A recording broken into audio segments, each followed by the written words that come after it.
Jeff Besogne. Steve l'emploi. On est ici pour parler de quelque chose d'important. En fait, le soleil de nos journées. Mettre du monde dehors. C'est-tu pas magnifique? C'est le meilleur moment. Je me lève pour ça. Ben, on a tous besoin d'avoir nos petits plaisirs, hein? Il faut. Tu sais, je vais te raconter quelque chose. On pourrait faire des restructurations radicales puis remercier 1000 personnes à la fois, comme on voit ça dans les journaux. Hein? En fait, c'est sûr que c'est tentant. On aime ça faire parler de nous autres dans les journaux. Hein? Mais moi, j'aime mieux en garder un par jour. Tu sais, minimum 365 renvois par année. Au moins un par jour. Parce que oui, je travaille les week-ends. Hein? Puis oui, ça se fait renvoyer quelqu'un par email. T'engages juste ben trop de monde. Moi, je me les garde quand je file pas. T'sais, ça arrive à tout le monde, hein? On parle de santé mentale. Ça arrive même à du monde comme nous autres de se dire « Je me tente pas aujourd'hui, je file pas. » Il me semble que je ferais quelque chose de le fun. Là, tu prends quelqu'un random, puis tu le mets dehors. Je veux dire, ça te fait de quoi faire, hein? Ça t'occupe. C'est super distrayant. Puis c'est toujours le fun de voir quelqu'un te brailler pour quelque chose qui n'a aucun contrôle dessus. Puis tu dis que c'est sa faute. Oublie pas de récolter les larmes. Hein? Des larmes d'employés déçus, ça coûte cher sur le marché. Moi, le plus le fun, je trouve, c'est de pouvoir imaginer des manières vraiment originales de renvoyer le monde. Tu sais, genre, tu utilises les choses de la vie, hein? Un exercice de feu. Quand tout le monde est dehors, tu barres les portes, tu prends ton porte-voix, puis tu leur annonces la magnifique nouvelle. Assure-toi que ton auto est stationné assez loin. Alternativement, ouais. Tu peux faire venir le crew pour rénover le building pendant que les employés sont encore en train de travailler, puis ils vont l'apprendre à ce moment-là. Hein, on gotte le building au complet, puis on va en faire un stationnement. Ah, c'est bon ça. Ouais, puis le stationnement va gagner plus cher de l'heure que vous autres. C'est clair. Moi, quand t'es trop occupé, parce que ça m'arrive pas souvent, là, mais ça m'arrive, tu peux déléguer. Tu sais, tu veux fermer un département, tu vas voir ton VP, tu me dis, tu sacs-moi tout ça dehors. Puis là, après ça, ben, t'as juste le VP à virer. Ouais. Okay? Ça te sauve du temps. Absolument. Ouais. Faut pas oublier que Jeff et moi, on est des performants. On aime ça être bon dans tout. Hein? Puis on paye cher pour être bon dans tout. On utilise les certificats. C'est quelqu'un d'autre qui passe les tests. Mais on est rendu pas mal bon à mettre du monde dehors. Tu sais, avant, ça me prenait 3 minutes. Maintenant, ça me prend 30 secondes. Tout est dans la pratique. Tu vois, moi, je viens d'une autre école complètement. Bon. Je prends le temps de le savourer. Quitte à mettre quelqu'un dehors, là, faut que ce soit long. Une demi-heure, 45 minutes, 1 heure.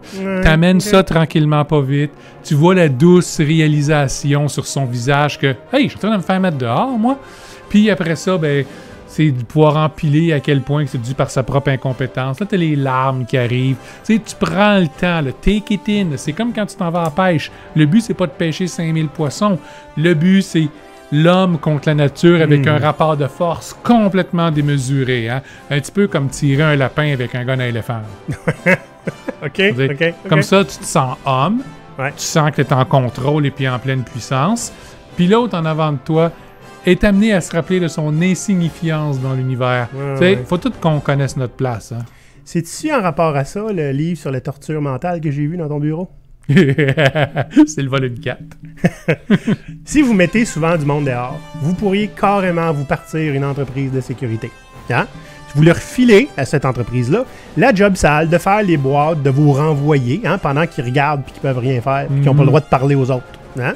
Puis vous les accompagnez vers la sortie là, dans le walk of shame. Il y a de l'argent à faire avec les congédiements. Surtout si vous avez besoin de sécurité, fait que le petit assistant comptable que vous mettez dehors, là, ça prend quelqu'un avec la boîte, puis ça prend 2 à 3 gros goons à côté qui vont être sûrs qu'ils ne puissent pas parler, dévier, se sauver. Puis si possible, là, armés.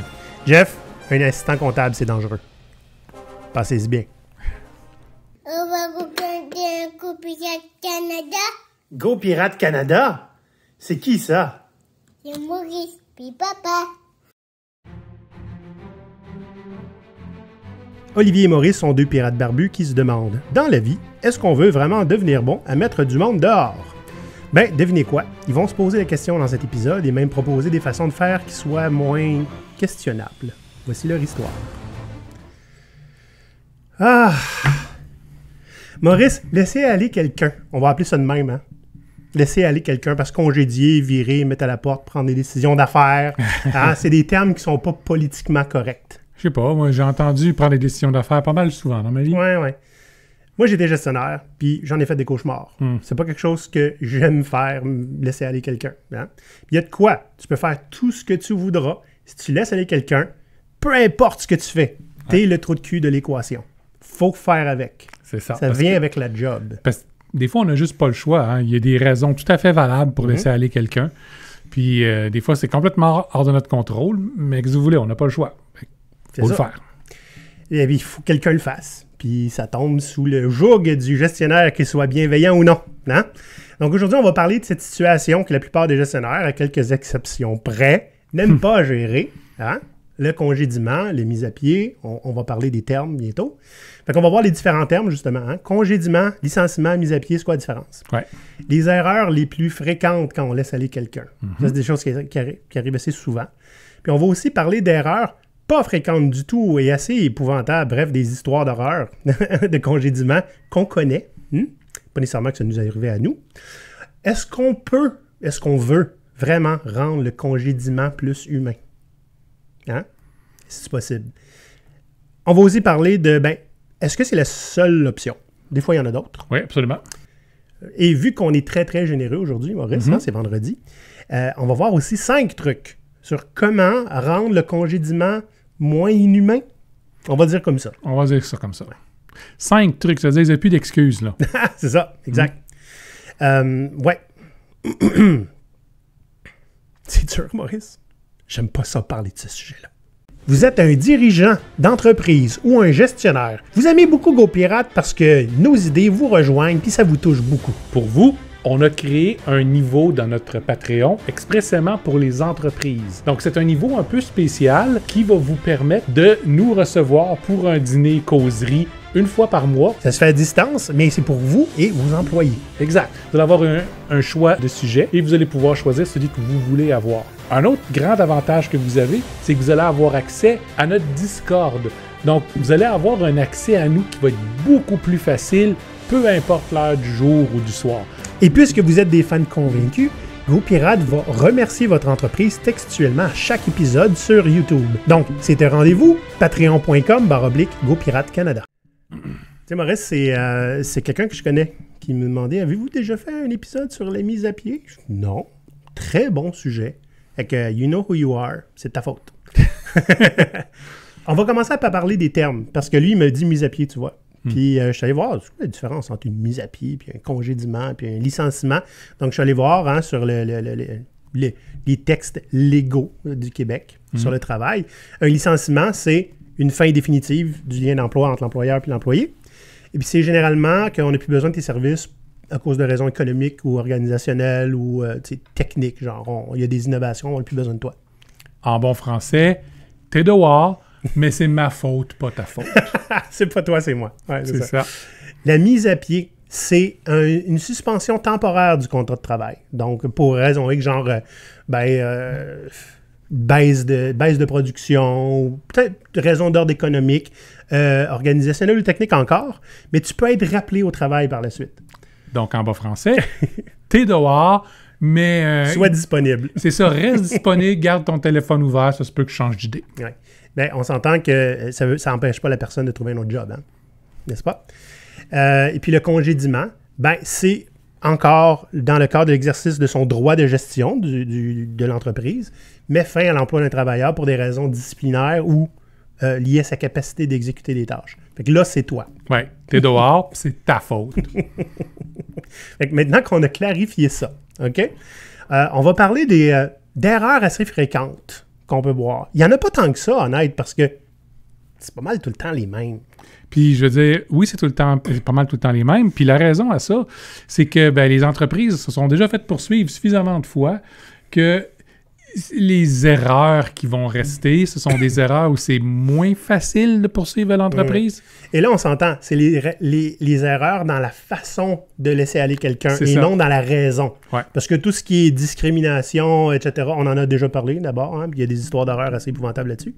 Mais là, c'est dans la façon dont on laisse aller les gens. OK?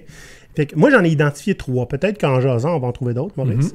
Mais une que j'aime pas, moi, parce que ça m'est déjà arrivé, c'est un renvoi non objectif. Il y a quelqu'un à quelque part qui est tanné de toi, fait qu'on te laisse aller. Fait que j'ai aucune idée comment j'aurais pu faire mieux. J'ai aucune idée comment... En fait, pourquoi? Quelqu'un qui m'aime pas, mais pourquoi? On va pas nécessairement me le dire. Hein? Tu sais, moi, ça me dérange moins parce qu'habituellement, quand quelqu'un me dit « OK, là, il y a quelqu'un qui finit par se tanner de toi », je comprends tout à fait pourquoi. Oui, mais c'est parce que toi, ça veut-tu dire que tu fais pas ton mieux? Ah, je fais mon mieux, ça veut pas dire que je suis pas une peste. Ah, OK, c'est vrai. Ça veut pas encore passer par la tête, Maurice. mais c'est ça. Le merci, bonsoir, tu peux même pas savoir comment t'améliorer pour ta prochaine job. Tu sais? Puis ici, c'est parce que t'étais pas bon, dites-moi-les. Mais là, c'est pas ça. Là. Comprends-tu? Ah ouais. C'est juste complètement objectif. En fait, c'est complètement subjectif. Fait que j'ai un problème avec ça. Une des meilleures fois où on m'a expliqué pourquoi on m'avait mis dehors, c'était pour me dire que ça faisait maintenant plusieurs fois que j'arrivais pas à remplir les promesses qu'on faisait à ma place. Ah! Des promesses sur lesquelles je m'objectais complètement parce que c'était techniquement irréalisable. On n'avait pas de temps ou de personnel pour le faire non plus. Puis les délais faisaient aucun sens. Mais bon. On t'avait embauché pour faire ça, Maurice. J'étais imputable des promesses faites par mon patron. Puis comme je n'arrivais pas à le remplir, c'était clairement de ma faute.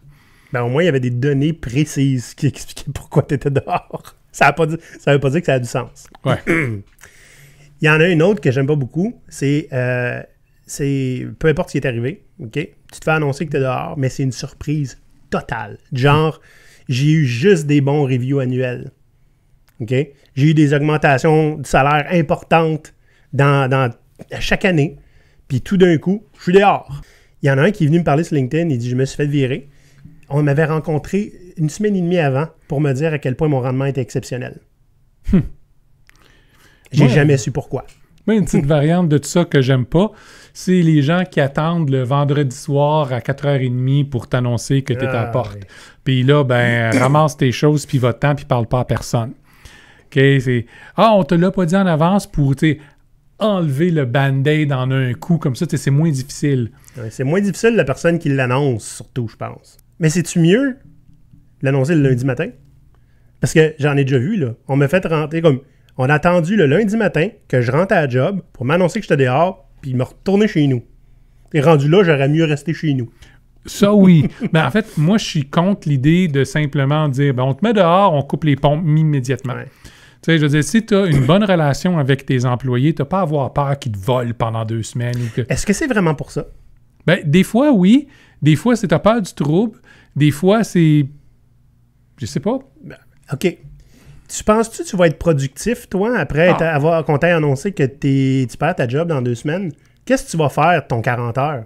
Tu vas penser à comment tu vas te trouver un autre job. C'est vrai. Tu sais, moi, je pense que si tu sais que cette personne-là va perdre son emploi, tu en parles plusieurs semaines en avance, tu prépares son départ, tu t'assures que ça se fasse avec le moins de friction possible, puis que la personne a eu le temps d'organiser ses affaires en même temps aussi, de s'organiser elle-même aussi. Donc, tu sais, tout ça est basé sur le genre de relation que tu as avec tes employés. Si ta relation n'est pas bonne, oui, mets-les dehors tout de suite parce que non seulement il ne fera plus rien après, mais il risque de faire du trouble. Ouais. Mais ça, c'est sur toi, c'est pas sur l'employé. Exact. Là, on va donner des exemples. Ça, c'est des exemples fréquents. Hein. On va donner des exemples qui sont un peu plus extraordinaires. Donc, un peu des histoires d'horreur que nous, on a vécues. Ou qu'on pas parlé des plans de redressement. Oh, t'as raison. Je m'excuse. Une autre affaire qui m'énerve, là, c'est, tu sais, très souvent, tu vas avoir des gens qui vont se faire laisser aller suite à un plan de redressement. Et le plan de redressement, des fois, je suis en train de me demander, c'est-tu pas juste pour se donner bonne conscience en tant que gestionnaire, tu sais?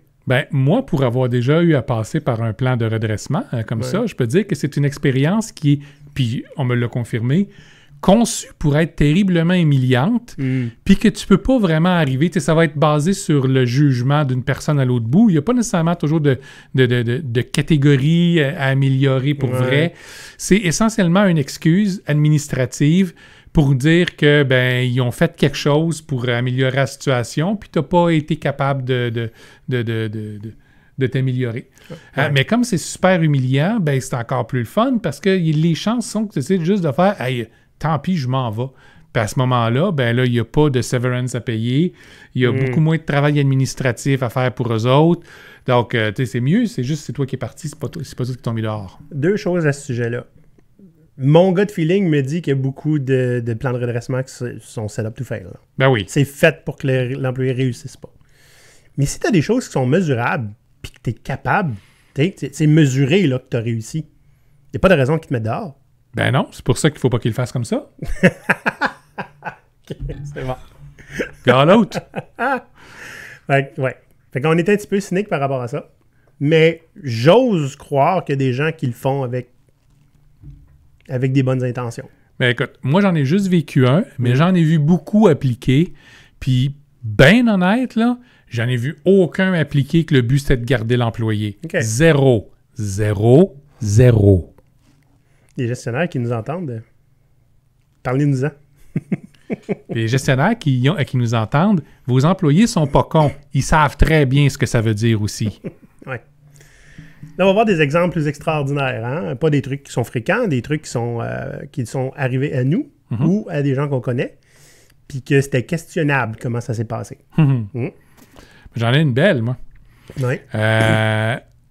Chez un employeur, ils ont rassemblé tout le département dans une rencontre où ils ont expliqué l'augmentation des profits, puis ils ont félicité les uns les autres et tout ça. Puis à peu près 45 minutes dans la rencontre, il y a un agent de sécurité qui rentre puis qui parle à la personne qui faisait la rencontre, puis dit « OK, ben c'est bon, on vient de m'aviser que c'est tout fait. On voudrait vous dire qu'on a décidé de couper votre département, fait que vos bureaux ont déjà été pactés. Fait qu'on va vous demander dans l'ordre de retourner à vos places. Il y a une agent de sécurité qui est là avec la boîte qui contient vos affaires, puis il va vous escorter hors de l'édifice. » Ça, c'est une belle façon pour mettre les gens dehors, hein? On se sent bien. Ah, ben oui. Ben, imagine, je te l'ai dit, hein, Jeff, il l'a dit tantôt, puis Steve, ils l'ont dit. Imagine si c'est à toi, la compagnie de sécurité. Ah, ben là, tu fais un profit quand ton monde s'en va. Ouais. C'est écœurant. Dans l'introduction, Jeff et Steve faisaient des blagues. On pourrait partir l'alarme de feu, hein, puis quand tout le monde est rassemblé dehors, on ferme les grilles, ferme les portes, et voilà, c'est fini. J'aimerais vous dire que c'est mon imagination débordante, mais non. J'ai lu ça dans un article de journal. C'est arrivé pour vrai en 2007-2008, en Thaïlande. Ils ont tiré l'alarme de feu, exercice, tout le monde était dehors, ils ont fermé les grilles, puis ils ont dit « Vous revenez jamais ». C'est cool, hein? Ben écoute, ça s'est passé, même ici. Ah ouais. La journée se termine, ils ferment l'entreprise et c'était fermé. Personne n'était au courant. Nice. Ils ont été au courant quand ils sont pointés le lendemain, puis qu'ils sont aperçus, ou le lundi matin, ouais, c'est ça. puis qu'ils sont aperçus que le building était vide. Avec un petit papier sur la porte. Yep. Fun times. C'est récemment arrivé aussi aux États-Unis, depuis qu'il y a plusieurs chaînes de restaurants qui sont rendus avec des syndicats. Ah oui, hein? Tout le monde négocie en bonne foi jusqu'à un matin, t'arrives, puis la place est fermée. Mais ça, c'est un hasard, là. C'est un hasard, hein, ce n'est absolument pas fait pour montrer aux autres branches qui sont en train de suivre le même processus qu'il serait peut-être mieux de ne pas se syndicaliser. Votez pour nous, puis ça va être illégal. En fait, votez pour nous, puis ça serait même plus nécessaire de se syndiquer. OK. Moi, j'ai un ami avec qui j'ai travaillé, puis qui est un fan de GoPirate aussi, qui m'a raconté cette magnifique histoire où, lui, c'était un patron.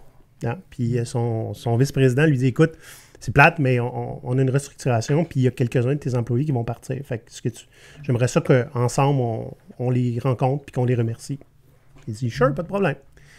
Fait que, un par un, les membres de son équipe passent, puis à un moment donné, il se rend compte que, hey, c'est toute mon équipe, ça. Puis quand il a remercié le dernier de son équipe, le vice-président se retourne vers lui, puis il dit, mon cher, merci pour tes services.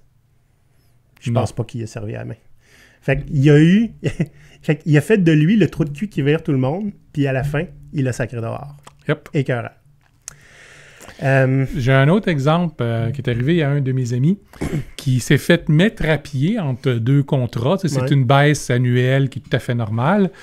Puis, il reçoit un coup de téléphone une couple de jours après d'une de ses amies qui est en Ontario puis qui dit « Vous avez tous perdu vos jobs? » Ben non, on m'a juste mis à pied pendant 2 semaines. Non, c'est parce que tous les contrats qui étaient à ton usine sont rendus à la mienne.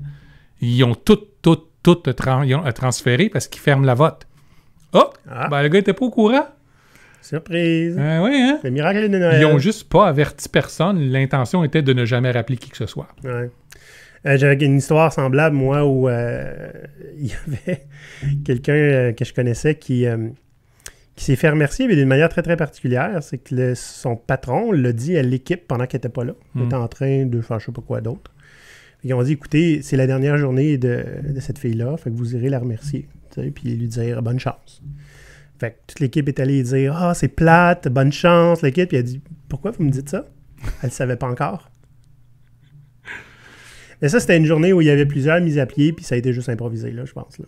Puis c'est aussi la journée où j'ai appris que je m'en allais. Hein? On me dit de m'occuper du départ de cette fille-là, puis de m'assurer que l'équipe était correcte. Mais quand la personne qui m'a demandé de faire ça n'était pas au courant que moi aussi, je me faisais remercier. Ah, c'est bien ça. Fun times. Mhm. C'est pas grave. Ça a bien été. C'était une bonne chose.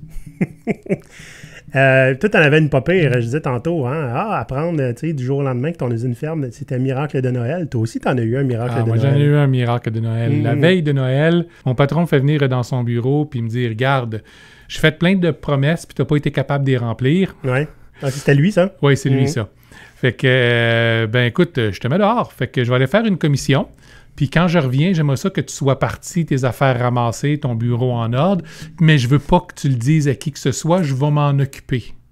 Puis la raison qu'il m'a donnée pour me mettre dehors la veille de Noël, j'ai dit, écoute, tu me l'avais dit une semaine avant, parce que ça fait un petit bout que tu le sais, là, j'aurais pu aller au chômage, j'aurais pu organiser ça, là, tout est fermé là, durant le temps des fêtes.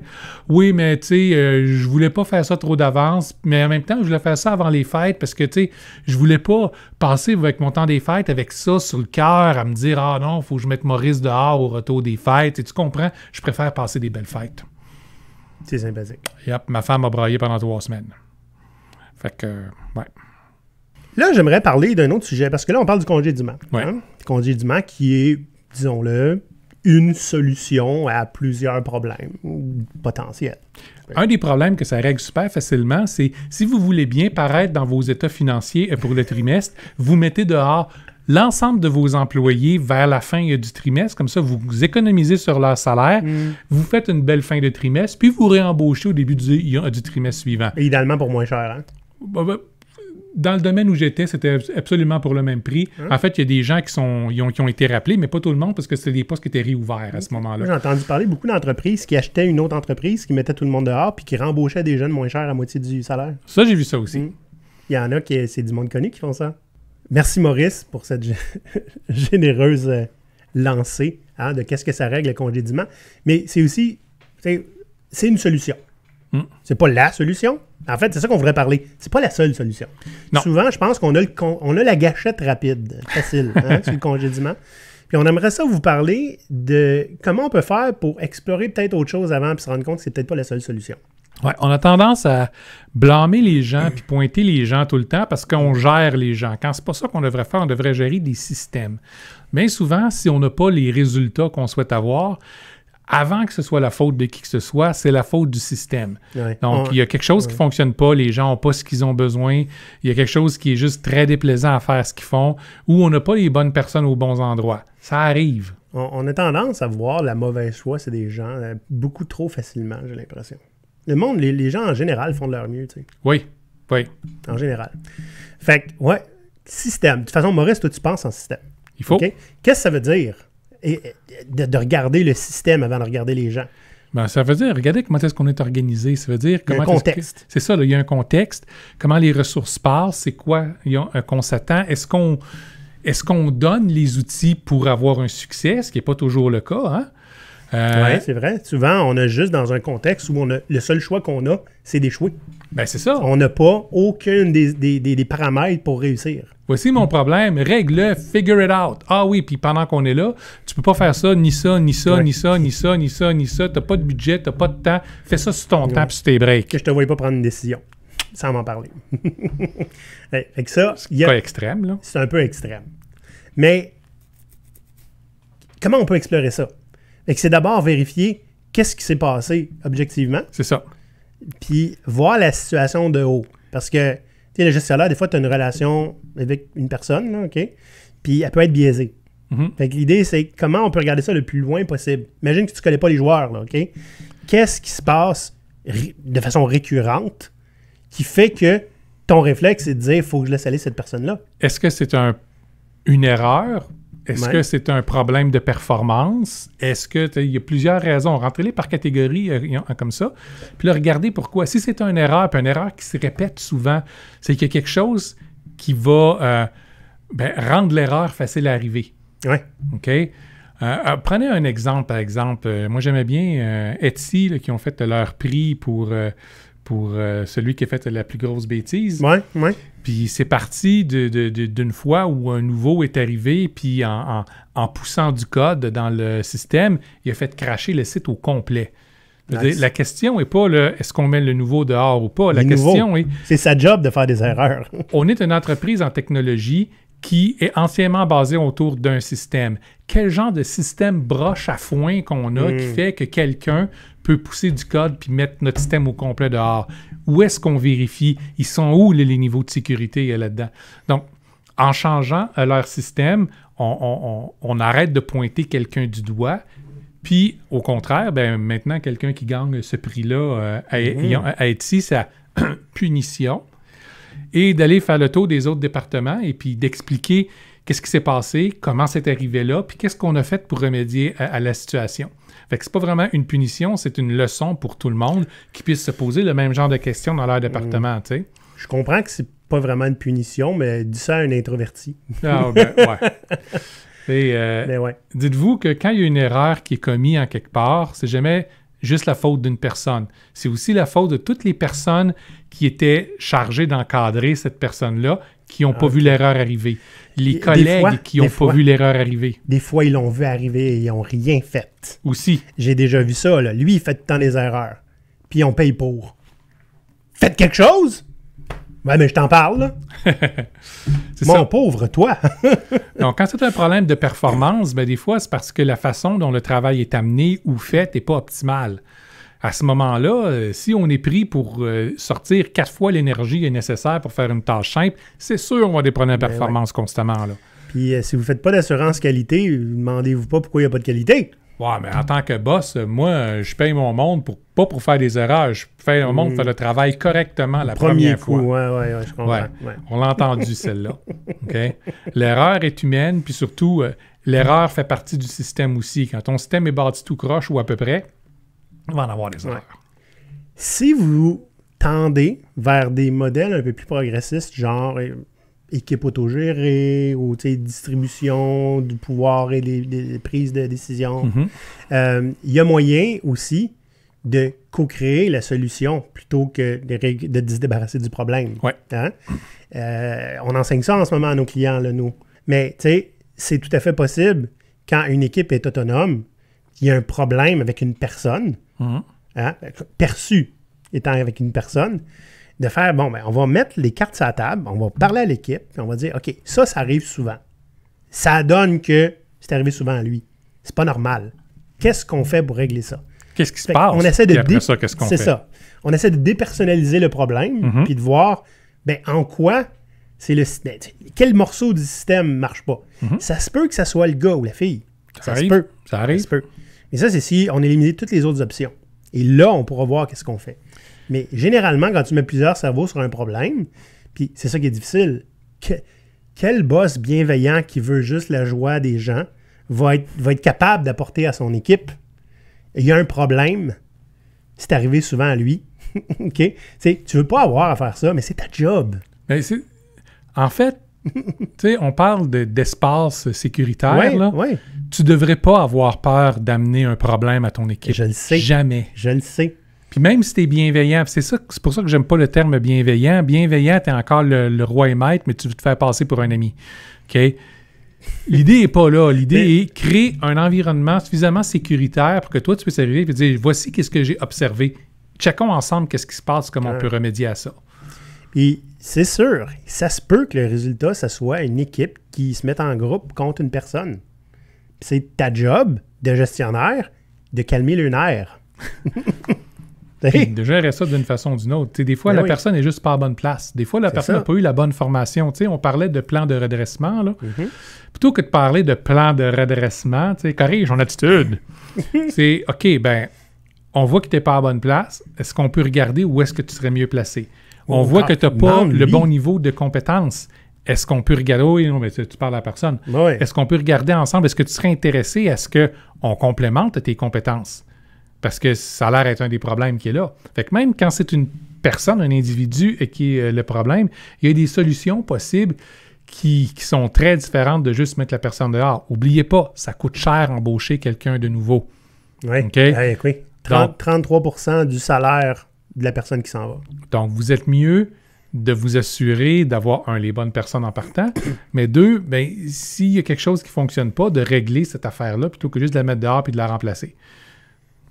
Parce que quelqu'un qui ça marche pas dans son équipe, le laisser aller, c'est tout le temps une option. Mais il y a d'autres équipes, là. Oui, c'est ça. Donc là, on va voir, c'est un peu plus philosophique. Est-ce qu'on peut vraiment rendre le congédiement humain? Parce que, d'abord, le congédiement ne sera jamais une expérience le fun. Non. Hein? Ça va toujours être déplaisant. Puis, comme je l'ai dit, ça va être déplaisant autant pour la personne qui le reçoit, aussi pour la personne qui le fait, même si c'est pas à propos de vous. Hein? Okay. Même s'il y a des moyens de rendre le congédiement plus facile pour la personne qui congédie, ça ne devrait pas être l'objectif. Non. En fait, comme je l'ai déjà dit, c'est comme j'ai déjà eu la réflexion avec un ancien patron, est-ce qu'on a vraiment envie d'être bon à mettre les gens dehors? Qu'est-ce que ça dit sur nous? Mais en quelque part, quitte à devoir mettre des gens dehors, oui, on peut être bon. Ça ne veut pas dire que tu veux le faire souvent. Non, ça ne veut pas dire que tu as envie de le faire. Ça dépend qu'est-ce que tu entends par être bon. Ouais. Le faire bien ou le faire avec aisance. Oui, c'est ça. C'est ça. Il y a une différence entre les deux. Il y a une différence entre les deux. Fait que je pense pas qu'on peut rendre ça humain dans le sens où ça devient plaisant pour les deux parties. T'sais, on va oublier ça. L'expérience humaine n'est pas nécessairement plaisante. Fait que... Voilà. Mais on peut rendre ça moins inhumain ou déshumanisant. C'est-à-dire que de faire en sorte que la personne qui reçoit cette nouvelle-là ne se sente pas comme un déchet qu'on jette. T'sais. Ressources LS2231. On va terminer votre engagement avec nous maintenant. Et, Par texto. Ah oui. Fait que, là, ce qu'on va voir, c'est 5 trucs, pour comment on peut rendre ça moins inhumain. Pas pour la personne qui l'annonce. Je m'excuse, vous êtes gestionnaire, ça fait partie de votre job de ne pas dormir. Puis tant mieux si c'est facile pour vous. Mais l'idée, c'est de rendre ça facile. Facile. Comment on dit, Maurice? L'idée, c'est de rendre l'expérience moins uniquement négative. C'est sûr que ça va toujours l'être, mais l'idée est de s'assurer que, quitte à mettre quelqu'un dehors, on n'est pas juste un sale bâtard. Regarde bien, c'est une décision d'affaires. On a décidé d'attendre la dernière seconde avant de te le dire, avant un long congé pour pas que tu puisses aller chercher ton chômage. Puis on décide là de dire, t'es dehors. Puis juste pour être sûr, sans t'en parler, on a monté un dossier qui montre toute ta grosse incompétence. Fait que tu peux même pas nous mettre dans tes recommandations parce que pour se protéger, on va devoir te bullshiter puis dire à quel point t'es mauvais. Sais-tu c'est quoi le downside de nos 5 trucs qu'on va donner, là? Quoi? C'est que bien que ça va rendre l'expérience moins, traumatisante pour la personne qui reçoit la nouvelle, ça va aussi aider les gestionnaires à se déculpabiliser. Mais écoute, moi, je suis pas d'accord de dire, si toi, tu es mon CEO, puis tu me dis, là, tu me mets ces 3 personnes-là dehors, je veux pas, tu sais, puis c'est moi qui a à le faire. C'est-tu correct que moi, je sois celui qui va culpabiliser pendant des journées, des semaines, des mois? Il n'y a rien que je peux y faire. Rien que je peux y faire. C'est un ordre. Fait que, tu sais, ça reste des humains aussi. Oui. Le seul qui devrait être coupable là-dedans, c'est toi. Moi, personnellement. Ben oui. Moi, le Fortier, je devrais être coupable de les autres qui se font mettre tout dehors. le monde qui se font mettre dehors. Non, je suis d'accord. Puis on a déjà fait un épisode, il n'y a pas très longtemps, où on parlait qu'il y a certains dirigeants qui sont sociopathes. Ça, c'est ceux qui n'ont pas de misère à dire, ces 10-là, tu m'y mets dehors. Oui. Trouve un moyen de vivre avec ça. Ils n'auront pas l'odieux de... Non, trouve un moyen. Ils ne penseront même pas à ça. Voyons donc. Ils veulent juste pas l'odieux puis le travail de devoir le faire. Ils sont trop importants pour faire ces niaiseries-là, de toute façon. Donc, on va y aller avec les 5 trucs. Okay? Ouais. Puis, il n'y a pas de surprise là-dedans. Là. C'est toutes des choses qu'on a comme approché un petit peu. Là. Mais le premier truc, c'est que la personne qui se fait annoncer ça le sache à l'avance. Pas une surprise dernière minute. Oui, vous avez l'argument de sa productivité va descendre. Quand vous le mettez dehors, c'est plus une question de productivité, un coup rendu là. Hein? Fait que avertissez-les à l'avance et donne le temps de se placer les pieds. Ça peut donner le temps d'accueillir la personne qui va le remplacer parce que c'est pas toujours quelque chose de sauvage puis de très négatif de devoir laisser aller à quelqu'un. Ou encore, ça va donner le temps aussi de certains des autres trucs qu'on va vous donner de mettre ça en place avant que la personne parte. Oui. Là, bon, question de contexte, mais quand on peut, hein, un package de départ, ça fait pas mal. Non. OK? Bon, quand on peut. Je veux dire, tu sais, une personne qui est embauchée de là 2 jours, un package de départ pour 2 mois de salaire, c'est questionnable. Moi, ce que j'ai surtout entendu du côté package de départ, c'est le terme minimum prévu par la loi. Ah. Fait qu'habituellement, ça en monte ça à 0. Non, c'est ça. Non, c'est ça. Un troisième truc, ben c'est... Puis ça, c'est que ça se mérite. Ouais. Il faut avoir été un bon employé, là. Mais puis moi, c'est quelque chose que j'ai le temps essayé de faire. C'est, ben regarde, je vais essayer de voir si je peux t'aider à trouver un autre job ailleurs. Parce que ça, c'est spécialement dans les cas où c'était pas un problème, tu sais, de personnalité ou de sabotage, là, on s'entend. Il y a une restructuration. On aurait aimé ça de garder, mais on peut pas. On va essayer de trouver quelque chose ailleurs. Puis ça inclut des lettres de recommandation, ouais. ça inclut, ben, je connais quelqu'un dans une autre compagnie, je peux te mettre en contact avec.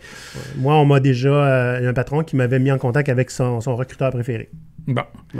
Puis là où il y a des choses vraiment bâtards que les entreprises font, OK, puis ça, je l'ai vu souvent, ce sont des entreprises qui ont comme politique que personne ne peut donner une recommandation sur un employé qui s'en va. Personne. Parce qu'ils veulent pas s'engager à un coup rendu là, hein, crache-le au visage. Tu sais, ah oui, on a bien aimé travailler avec toi, ton rendement était excellent, t'as été un plaisir à travailler avec, t'as besoin d'une lettre de recommandation? Ha! Débrouille-toi, va chez le diable. C'est plus poli que l'autre affaire que j'ai dit il y a 30 secondes. Ouais. Et Maurice, il a utilisé le mot en F. Puis la dissonance cognitive après, puis il l'a changé. Mais oui, va au diable, apparemment qu'il embauche. Hein? Ouais.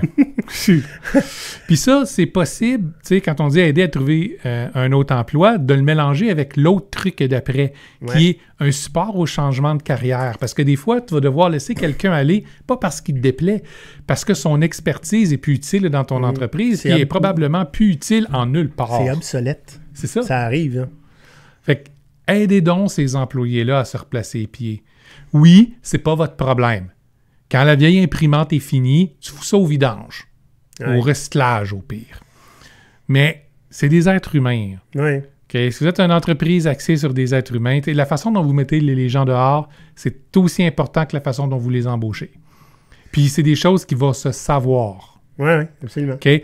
Oui, vous avez pu passer des décennies à vous dire « Mais on s'en fout que ça se sache ou pas. » C'est nous autres qui a le gros bout du bâton. Puis là, on est dans une période où les gens ne veulent plus travailler. OK? Fait que vous n'avez plus le gros bout du bâton. Les gens ont des choix. Fait que s'ils peuvent choisir d'aller ailleurs, ils n'ont pas besoin d'avoir beaucoup de choses. Lui, il te met ça dehors sans avertissement, en te mettant flou comme ça, rien, pas de bye-bye. OK, j'irai pas là. Puis l'autre à côté, il n'y a plus besoin de toi, t'aide à te replacer les pieds, te donne du temps, te fait un package, puis tout ça, fine. OK. Il a l'air à traiter son monde comme il faut. Mais tu t'es quand même fait mettre dehors. Tu sais, des fois, tu tombes avec un chien qui est vieux puis malade, puis tu sais qu'il est temps. Okay? Oh oui, non, je sais. Puis tu peux naturellement écourter ses souffrances en vargeant dessus à coups de pelle. OK? C'est pas nécessairement la meilleure solution puis la plus humaine. Oui.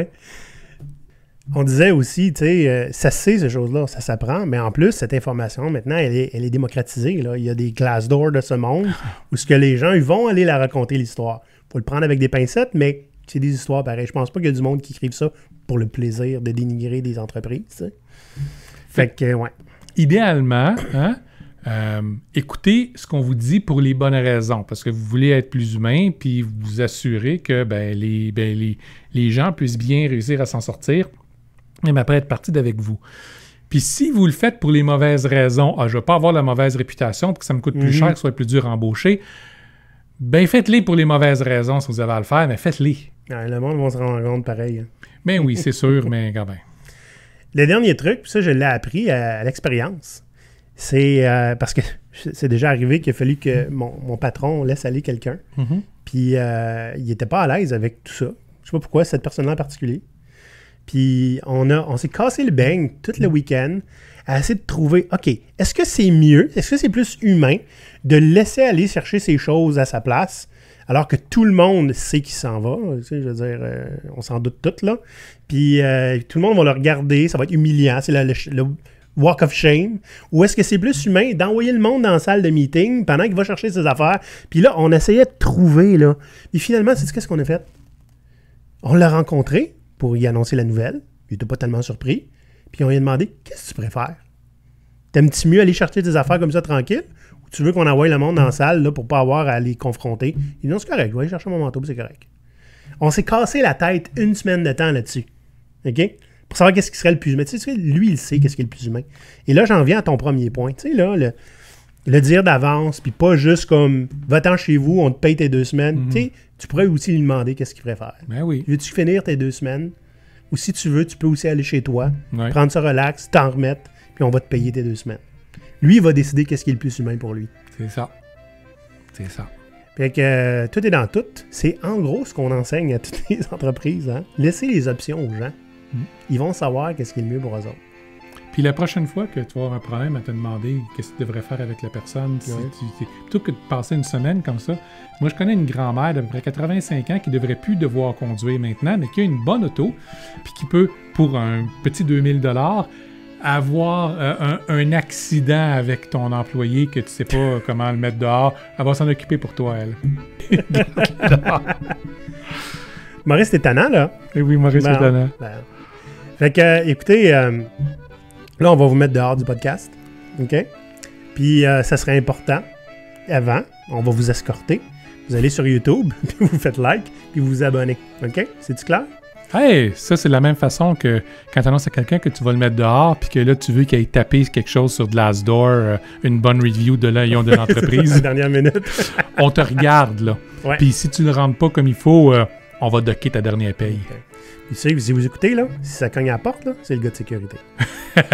Autrement, si vous êtes encore là, parmi les chanceux, on se voit la semaine prochaine. Bye! À la bordage! À l'abordage! Ah!